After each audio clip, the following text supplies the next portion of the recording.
So now, why aren't students taught, to recognize whether they're better in, practical or theoretical learning, and how does this affect their course choices? See, most of our learning at schools Hmm. has still been very, I don't know whether to call it outdated, obsolete, or to be very honest, say I'm a person who dislikes math. I'm not saying hate math. I Oh yeah, dislike math. yeah. The only reason I dislike math is because I don't understand math. Hmm. The only math that I understand is, addition, subtraction, multiplication, division. Division, yeah. Beyond that is above my head. But I wouldn't say math is useless. No, that would be a Hmm. very stupid statement. Hmm. There are a lot of things, lot of science that is founded on mathematical laws. Hmm. Okay, it's just that I dislike it because I didn't understand it. One, Hmm. and number two, just because I don't understand math, it doesn't mean it's not doing anything. It's doing a lot of good. Lot of things are built on mathematical equations. Yeah. A lot of things are being proven on mathematical equations. But the thing is, in the course of time, or in the kind of academics that I took up, or in the way the career path that I took, I don't see any necessity beyond whatever I know in math. Hmm. But it's also how students are taught in their schools. Hmm. I remember my math teacher used to rush like a speeding train, and Oh yeah. it's difficult even for the teacher also to answer each of these doubts. But I think somehow it should be done at least at the school level, because these are your Hmm. foundations. And Exactly. since at your foundational level, I'm not saying all, few of them would not cater to what the students need. And for them, most of them are very good, are really looking forward to make an impact in the student's life, make his or her life easier. At the same time, you'll obviously have little of them who have got so monotonous with their work. They Hmm. just come and they just go out without adding that extra value. I feel that extra value is what turns out to be that seed that later grows into a tree of wisdom in that student's life, when Hmm. he Hmm. tries to understand what is practical. Should I choose this or not? A Hmm. student can think in a practical approach only when whatever is theoretical, that is in his books, is made to put out in action. Yeah. That liberty or that kind of format is still lacking in a lot of schools. Though you have a lot of schools. Okay, this was another statistics today. A lot of schools today provide in Bangalore, provide these STEM classes. Okay. uh, and also Bangalore has recorded the highest STEM in the state. Okay, Hmm. STEM is basically science, technology, engineering, mathematics. Hmm. Basically in a very what you call it, a practical way they teach the students. Okay, Yeah.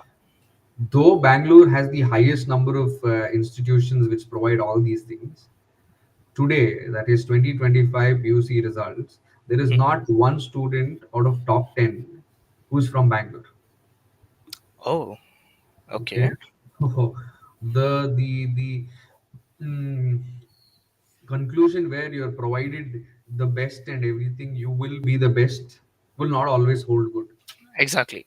Okay, will hold, but my statement is will not always hold Hmm. good. And if you look at our state's data for the last 10 years, these three hubs have always been the best results. Yeah. Udupi, Dakshina Karnataka, and Uttara Karnataka. They've always, if it's Bangalore, it's Bangalore South who's usually been the, top. But these Yeah. three have always, shown these results. I believe because, I've taught at these places, particularly Hmm. Uttara Karnataka or Udupi.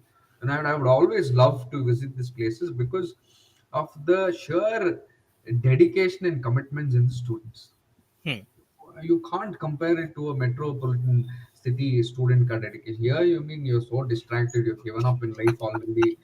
You know, Sometimes the assumption in the head is, you've done it all in your life, Hmm. and You're sitting a lot of wealth. After Mukesh Ambani, you are the second, and after you is Adani and everybody. Like, you're set in life. When Yeah. students sit with this kind of approach or mindset, he will not want to learn anything. Hmm. You give him theory, practical, none of it makes sense to him. So Yeah. again, it really boils down to the student individualistic purpose of what he wants, how Hmm. dedicated he is.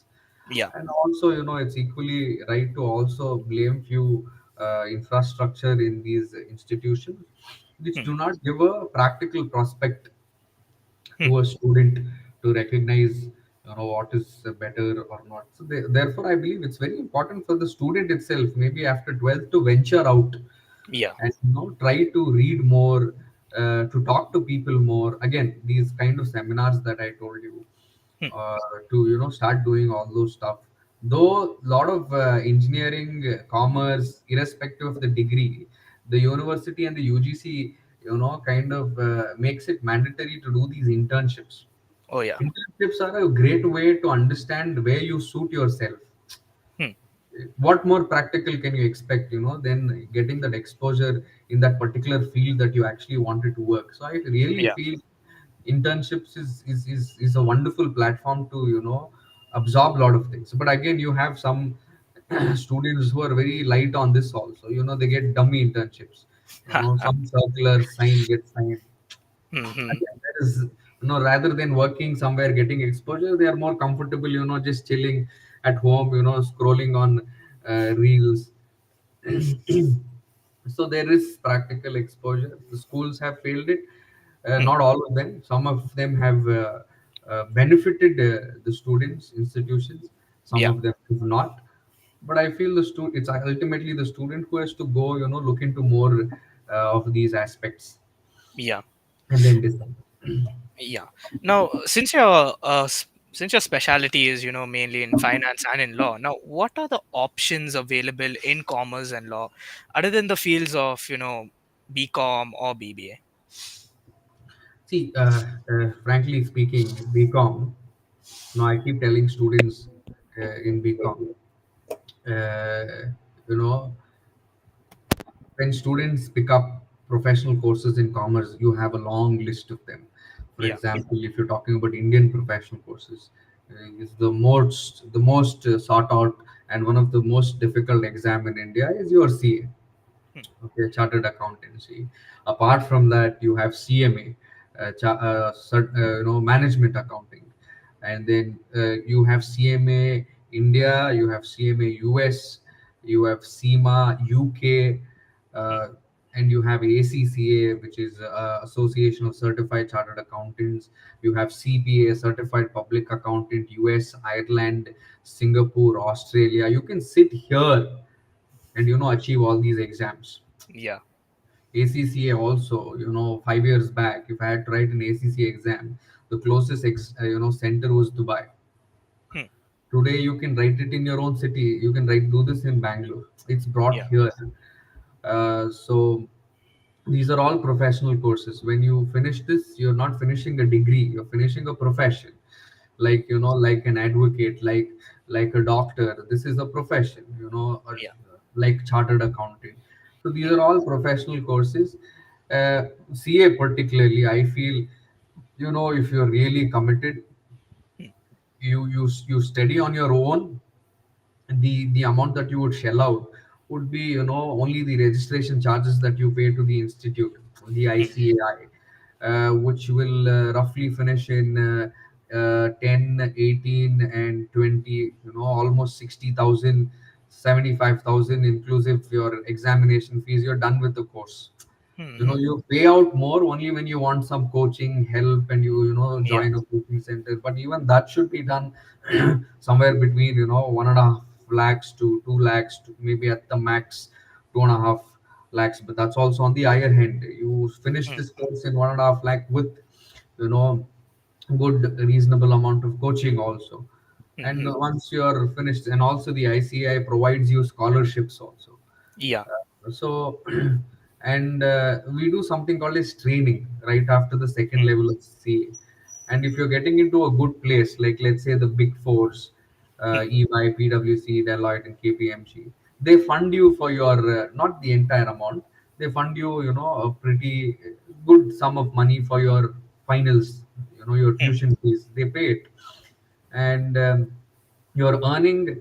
And also, I'm not saying some huge money, but you're earning something at the same time. You're continuing to study, Hmm. and I feel this is like very sound source of return on investment, where you spend 1.5 2 lakhs, and the returns that you get is fairly good. The Hmm. markets also good for this kind of courses. Or you have foreign courses like CMA, and CPA. All, these are really good options, considering the fact that like subjects like sorry, courses like CMA and ACCA have a better pass percentage than CA. The problem with CA is people have this idea, okay, it's very difficult to pass. The pass percentage is also low, but for somebody who's really very apprehensive of these facts, he or she can definitely choose a foreign course where the pass percentage is higher. Hmm. Is higher. So these are prospects in commerce. In law, you have, you can clear your LLB, and then if you want to practice, you can register with your state bar council, and then give your AIB, that is All India Bar, and then start practicing under Yeah. a senior, and then some fine day you set up your own. But there's a lot of hustling in this. Okay, you Oh really yeah. need to hustle. Until then, you're not recognized, because there are a good number of lawyers also who are out every year. Hmm. Or right after this, you can decide to study a little more, or Hmm. you can give your judge exams, Hmm. magistrate exams. Not saying these are easy, but yes, definitely commitment in your journey will definitely take you there. Or something in finance, Hmm. you have a lot of finance, MS in finances, or MBA again, little hyped when it comes to all the colleges, but you have far most the nation's best MBA offering colleges, which is really good even today. Hmm. You can think of these courses. Or if you are an advocate, if you are a chartered accountant, or if you are a cost accountant, that's what we call as SEMA. Okay, Yeah. if you're any of this, if you want to further study more, you have something called as IBBI, which basically stands for Insolvency and Bankruptcy Board of India. Hmm. So this particular board gives you an exam to become something called as an IP. Okay. So IP stands for something called as insolvency professional. Hmm. So once you take up and clear this, particular exam, Hmm. your prospects after this, are good. Hmm. Particularly after the effect of an act called as IBC, that is Insolvency and Bankruptcy Code 2016. Hmm. The reason for, or the requirement of IPs, that is insolvency professionals, is too high. Hmm.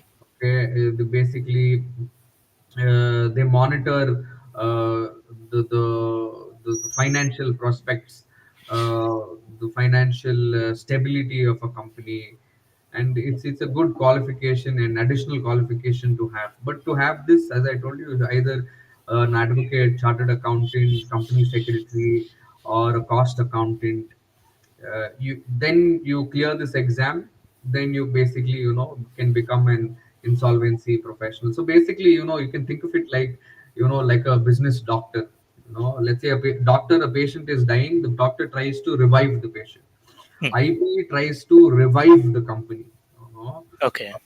it's almost insolvent. The company is Hmm. bankrupt, is going to liquidate. Now, what are the ways that I could think of reviving it back? You're trying to bring back profits into the company, making it more stable. Hmm. And then if you're out of it, as in if you say it's not possible, then the company is dead, as in other words, liquidated. Hmm. So there are a lot of courses like this.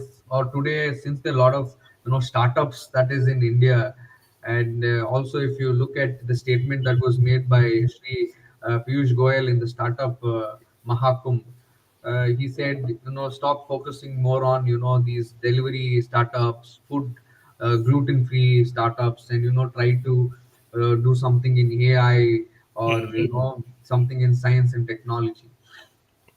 Considering that fact, um, you could also think of these programs being integrated in those fields, in the field of AI and the stuff like that. So startups, the reason I bought this is another course that you can also think of called as RVs, registered valuers. Since there's Okay. so much startups that is coming in, startups are valued, paper valuation, net worth of the company, Hmm. or various factors to be considered. How much is, whether it is still a startup, or it is matured into grown into a unicorn. Hmm. These kind of stuff, valuations are done by somebody called as an RV, registered valuer. Yeah. So this is also something that is open. Of course. So now, what are some practical steps students can take to, discover the right courses for them, especially when they don't have, access to proper guidance or counseling? One, as I told you, it's very important for them to attend these kind of seminars. Yeah. And the most relevant data somehow the students is most satisfied is from his immediate senior. Okay. uh, Okay. that's a pro and a con. Hmm. uh, Pro because he's had that approachability to directly go sit and say, dude, I need your help, bro, I need your help. uh, and they're immediately exposed to these people, Yeah. and they would tell them, whatever mishap that happened, they will give it. If it worked out well, they will give it to them. Uh, so yeah, it's easy for them to approach, Hmm. and some of them give good advice also, no doubt in that. Suppose you've joined a particular college, which college to join, they give the fresh details. See, Hmm. if I Hmm. talk to a student, or somebody who's graduated 5 years back talks to a student versus his senior telling him, senior will have updated news, will have fresh news. But at Yeah. the same time, it's very important which senior you're talking to. Hmm. That holds the uh, availability of information, or the authenticity of information, is based on the choice of who you're going to. Hmm. Hmm. So that is one thing that you really have to think of. And secondly, visit before you join a particular college, before you take up a particular course. Go there, talk to these career counselors, ask them a lot of questions. Hmm. Just don't sit and Google stuff. Go to these places, sit there. Just don't read through whatever is given in their prospectus. Ask them questions on their prospectus. Visit those places. So these things has to be done. And also, some people who have absolutely no idea of what to do, you can also think of taking up a psychometric test. Yeah. Okay. Some people don't know the existence of psychometric test. The moment I say this, it's usually they laugh saying that, no, I'm not some psycho, I don't know anything. I don't know what it is. you know so it's basically a machine asking you. It's not something new. Okay. Hmm. I mean, don't take me wrong that this came after AI. This has been there for almost 10-15 years or so. So there's a lot of questions that is thrown at you. You are supposed to answer, like, do you like talking? Do you like coloring? Do you like science? Do you like maths? On a scale of 5, how much maths do you like? On a scale of 5, how good are you at math? So these questions give you, and then they give you a paragraph about yourself, and then your possible career choices. With this, you go meet the career counselor, who will basically advise you on what is good for you, because they are advising you, or those career choices is based on your answers. So you need to be very truthful, brutally honest when Hmm. you're answering these questions. So psychometric test will also help. There are a lot of online places also that gives you this test, but Hmm. my advice is don't take those ones that come for free. Of course, Yeah. you pay for it, it somehow will add a little more value. Hmm. So if you have somebody, if you want to do engineering, be very sure of what engineering that is that you want to do. You want to pick up mechanical, or EC, or triple E. Talk to Hmm. somebody who's done this. Talk to somebody who's working on such projects. Hmm. If you want to do something in chemical engineering, talk to somebody who's done a chemical engineering. If you want to be a sound engineer, talk to somebody who's running, maybe a company that is into this. You will definitely find. My partner keeps telling, in Kannada he says, "ಹುಡುಕಿದ್ರೆ ದೇವ್ರೇ ಸಿಗ್ತಾರೆ." Won't you find them? I mean, you search, you will find God. Won't you find answers or people like this? So Yeah. I think it's their continued willingness to find and seek answers, particularly when it comes to these career choices. So Hmm. meet a lot of people. These seminars also help.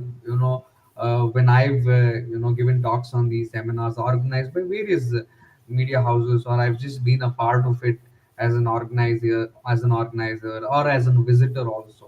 The Hmm. thousands of students who come, really good industry speakers.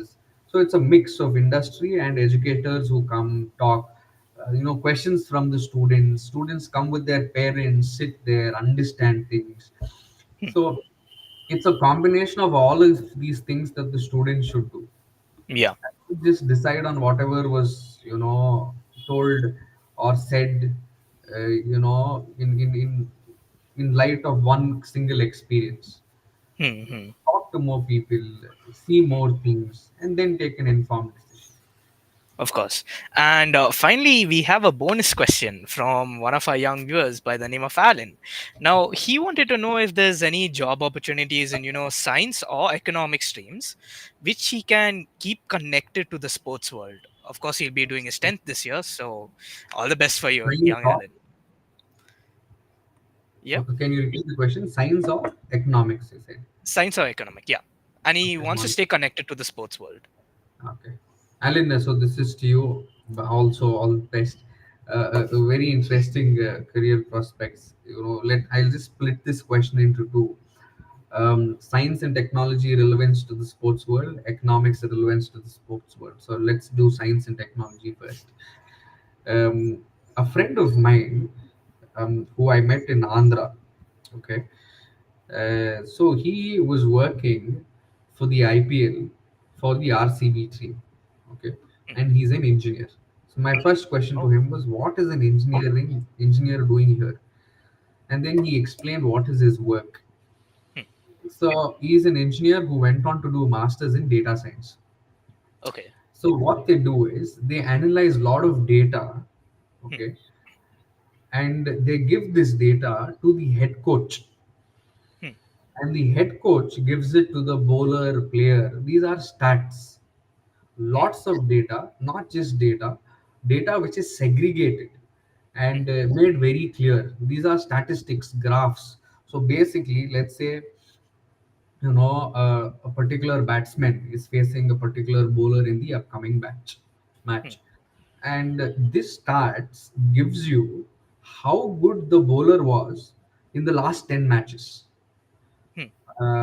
It's not only how many wickets that he took, how many dot balls did he give, how many yorkers did he put, Hmm. Hmm. does the ball usually swing when he bowls, what is his length, what is his speed, how often does he change his speed, how often does he shift from yorker to bouncers, Hmm. to full toss, how often does he. So it's like statistics that the bowler himself will have no clue about.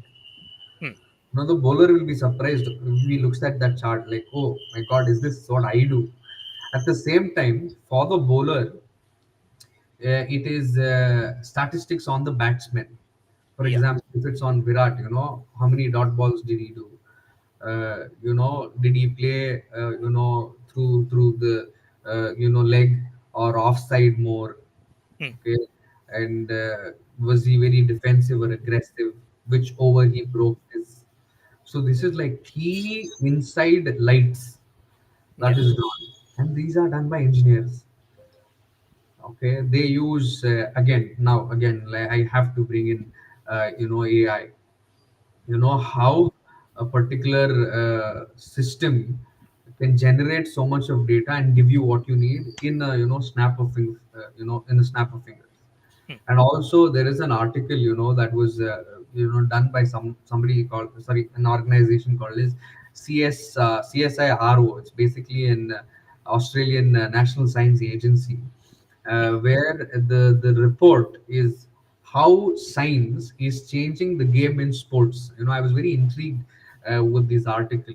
How science is changing the game in sports. So basically, you have these sports or athletes, swimmers, athletes, who wear these wearable trackers, these artificial intelligence or these digital twins, which are more widely available today. I mean, it might be used, by every Tom, Dick, and Harry today, Hmm. but not all of them understand what it is actually made for. Yeah. But an athlete will be able to understand, these emerging digital technology in artificial intelligence is so seamless of how they can. And also, I mean, I was shocked when there are technology, sorry, AIs, which basically assist you to up their game. In other words, suppose you're suffering from an injury, how to reduce or how to come out of this injury quicker, how to reduce this the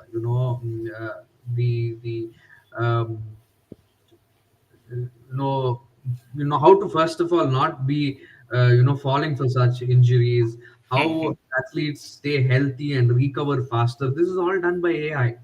Hmm. So some, I mean, as much as interesting this is also scary. We usually say, today we Google everything. Tomorrow, not tomorrow, even people now might be asking AIs, what dress should I wear today? What color should I pick? Or previously it was very traditional for us when you used to go ask a girl out. Today, maybe people are asking AI, how do I tell her I love you? How do I tell him I love you? So Yeah. nowadays, machines making daily decisions for humans. Hmm. So it's scary, but at the same time, if you look at the pros of it, Hmm. definitely you see some very meaningful uses. So this is science and technology in sports. But when you talk about economics and sports, you can also be a sports economist, or Hmm. let's say something like there's a course, or there's a wing of economics which is called sports economics, which Hmm. was not until existence until the year 1956. Hmm. So this concept of sports economics was brought in year 1956 by this economist called as Simon Rottenberg, Hmm. who Hmm. basically was the first one to pen down uh, this article in the field of economics, uh, of the impact of economics rather on these sports. It was wonderful, actually. You know, it said how a baseball game, or how an attendance in a baseball game, since baseball is a big thing in the Western world, Yeah. how a baseball game can affect price, demand, supply related other activities, and also the labor market Hmm. in the entire economy as a whole, because these balls were manufactured, and the more that you manufacture, the more that it was benefit for the laborers, and how their daily numbers were improved because of the want of these things. This is one angle of looking at it, since I brought it up because he was the first one to start off this link between economics and sport. But again, if you look at core numbers, or something that India understands, the sport that India understands is cricket the Hmm. most. Yeah. And if you talk about how cricket or IPL has added to our economy or our GDP, into back in 2015, it roughly contributed around 135, 140 million dollars of Oh, Indian wow. GDP in 4 years. Hmm. That is into 2019. From 140 million, it shot to 6.3 billion. That is a rise of 45x in just 4 years. Hmm. And 6.3 billion today, the latest statistics is 2023 is 11.2 billion dollars. Now all these statistics on how it could affect the economy, the Indian economy, all this is done by an economist. Hmm. And you an economist using AI tools, and then also giving a lot of economic data is amazing. The combination of using AI in economics is amazing. And if you're asking me places to do this, you have really good Indian institutions to do it also. After that, if he or she wants to do masters, he can think of something like LSE, which is world's one of the finest school for economics. LSE standing for London School of Yeah, Economics. So yeah, definitely you could think of a career option with associated with sports by using science and yeah. economics. And with that said, that officially brings us to the end of today's show. A huge thank you to Mr. Shreyas for joining today's show and providing us with your valuable input. Thank you, Yohann, and thank you, FEBA. Thank you for these very insightful questions. Though few of them took a little longer to answer, I hope it served good for people who are actually watching this or were required some benefit out of this. Thank you, Thank you so FEBA and much. Yohann.